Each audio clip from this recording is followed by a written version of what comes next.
While Alien's Xenomorph is perhaps the deadliest creature in all science fiction, the perfect organism actually has a secret power that makes them even deadlier than even the most hardcore Alien fans know. The Xenomorph made its first appearance in Ridley Scott's 1979 film Alien, and it wasted no time proving just how lethal it really was in every stage of its life cycle. When the crew of the Nostromo came across a distress beacon on an unknown world during their interstellar trip back to Earth, they sent a team down to investigate.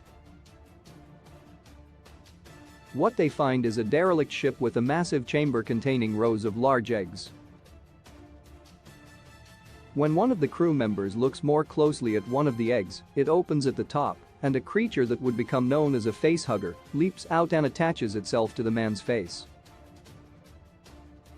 The facehugger then does what it is instinctively designed to do and incubates the man with the biological material that would become a xenomorph. When the incubation period reaches its end, the xenomorph bursts forth from his chest in extremely bloody fashion, then runs off only to come into contact with the crew as a fully mature xenomorph just a few hours later. The xenomorph then hunts the crew one by one until it is finally defeated by Ripley, the last survivor of the Nostromo. Even though it is eventually defeated, the xenomorph proves how horrifyingly deadly it is, and it didn't even use its secret ability that would have made the creature even more life-threatening. In Aliens No. 6 by Mark Verheiden and Mark A. Nelson, the Xenomorphs have begun their complete and total takeover of planet Earth.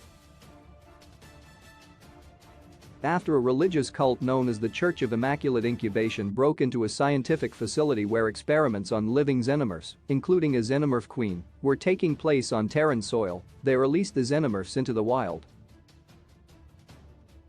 The members of the church then offered themselves up as sacrifices for the expansion of the xenomorph race, something that was of the highest honor and privilege in their religion.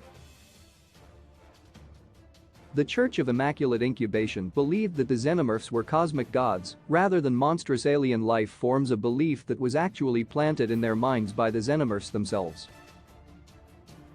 This issue reveals that xenomorphs have psychic abilities that allow them to infiltrate the minds of their prospective hosts and lure them into their incubation chambers.